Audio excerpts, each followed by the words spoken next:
Subscribe करें अपने YouTube channel learn about medicine को और बेल आइकन दबाएं लेटेस्ट नोटिफिकेशन पाने के लिए। वेलकम फ्रेंड्स, सुस्वागतम दोस्तों।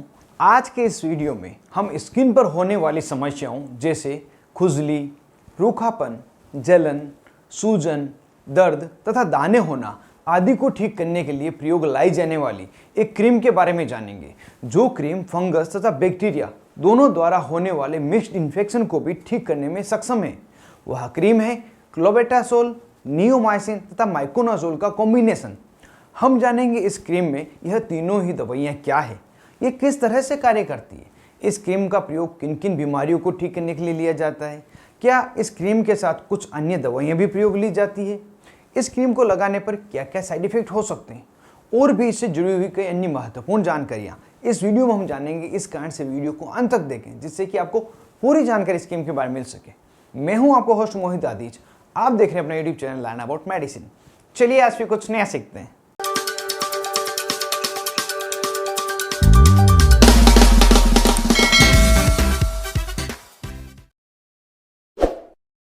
हेलो फ्रेंड्स, नमस्ते दोस्तों। इस क्रीम में क्लोबेटासोल एक कोर्टिकोस्टेरॉइड मेडिसिन है जो प्रोस्टाग्लैंडिन के प्रोडक्शन को ब्लॉक करती है। यह प्रोस्टाग्लैंडिन्स स्किन पर सूजन, खुजली तथा रेडनेस के लिए जिम्मेदार है।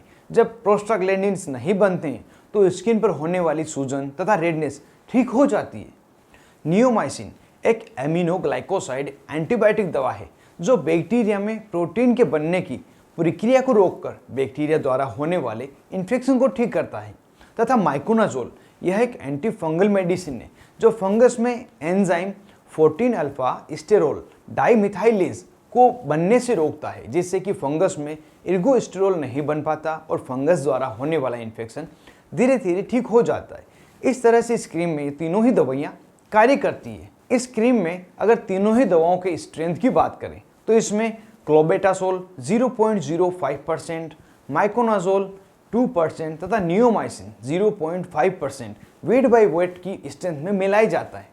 यह क्रीम क्या नाम से मेडिकल स्टोर पर मिल जाती है तो इसके कुछ पॉपुलर ब्रांड नेम हैं जैसे कि Candid total cream, Panderm NM cream, Zincoderm GM cream, Sonaderm NM cream, Clobetal NM cream आदि।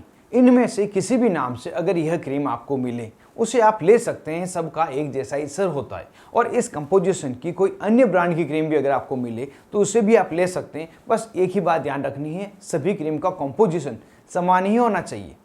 यह क्रीम किन किन बीमारियों को ठीक करने के लिए प्रयोग ली जाती है तो जैसा कि यह एक स्टेरॉइड, एंटीबायोटिक तथा एंटी फंगल मेडिसिन का कॉम्बिनेशन की क्रीम है तो इसका प्रयोग मुख्य रूप से बैक्टीरियल तथा फंगल इन्फेक्शन को ठीक करने के लिए लिया जाता है तथा दोनों के मिक्स इन्फेक्शन को ठीक करने के लिए भी यह दी जाती है। बीमारियां जैसे कि cellulitis, impetigo, boil, ringworm, nail infection, athlete foot आदि। सेल्यूलाइटिस मतलब यह एक प्रकार की ऐसी स्थिति है जिसमें स्किन पर सूजन आ जाती है, स्किन में पानी भरे जैसा लगता है, साथ ही रेडनेस होना, दर्द होना जैसी स्थितियां हो जाती है और यह बैक्टीरियल इन्फेक्शन की वजह से होती है। इम्पेक्टिगो यह समस्या ज़्यादातर बच्चों में देखी गई है जो स्किन की सबसे ऊपरी सतह पर होता है और इस कारण से बम्प हो जाता है जो येलो या ब्राउन कलर का हो सकता है और इस समय मरीज को दर्द तथा खुजली भी होती है। रिंगवॉर्म जिसे सामान्य भाषा में दाद कहते हैं, यह गोलाकार का होता है जिस पर खुजली चलना, जलन होना, छोटे छोटे दाने होना, उस पर पानी निकलना, रेडनेस हो जाना, यह समस्याएं होती है। एथलीट फुट यह पाँव में होने वाली एक बीमारी है जिसमें लंबे समय तक पाँव में नमी रहने के कारण पाँव की उंगलियों के बीच में स्किन कच्ची पड़ जाती है, जिस कारण से यहाँ पर खुजली चलना, छोटे छोटे दाने हो जाना, रेडनेस होना, जलन होना, यह स्थितियाँ होती है। और यह स्थिति ज़्यादा लंबे समय तक शूज़ पहनने पर, टाइट शूज़ पहनने पर तथा पाँव ज़्यादा देर पसीने में या नमी में रहने के कारण हो जाती है। साथ ही अगर किसी मरीज को नाखून में फंगल इन्फेक्शन भी हुआ हो या नाखून के आसपास की जो स्किन है वह रेड हो गई हो और सूजन आ गई हो या दर्द हो रहा हो तो उस समय में भी यह क्रीम फ़ायदेमंद है। इसके अलावा इस क्रीम का प्रयोग अभी के मौसम में होने वाली सबसे ज़्यादा स्किन प्रॉब्लम को ठीक करने के लिए लिया जाता है। वह है ज़्यादा पसीना होने के कारण तथा लंबे समय तक पानी से गीला रहने के कारण स्किन का कच्चा पड़ जाना, खुजली चलना, जलन होना आदि, इस समय में भी इसका प्रयोग लिया जाता है।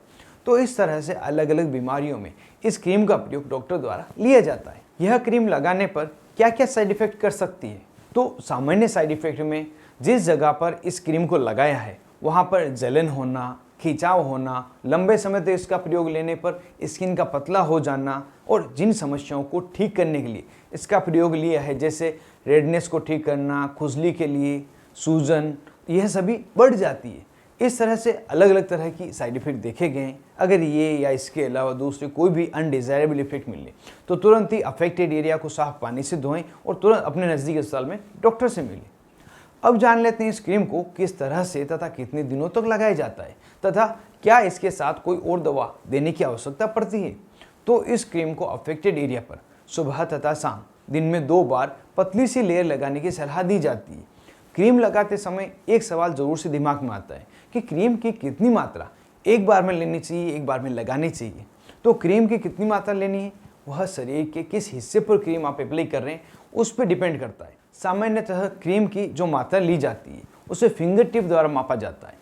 एक फिंगर टिप भरकर एक बार में क्रीम लगाई जाती है जिसमें लगभग 0.5 ग्राम, आधा ग्राम क्रीम होती है। अब किस भाग पर कितने क्रीम लगाते हैं उसे भी हम जान लेते हैं। अगर किसी को सिर्फ हाथ पर इन्फेक्शन हुआ हो तो उस समय एक फिंगर टिप यूनिट क्रीम लगाई जाती है। अगर आर्म पूरे हाथ पर तो उस समय 3 फिंगर टिप क्रीम का प्रयोग लिया जाएगा।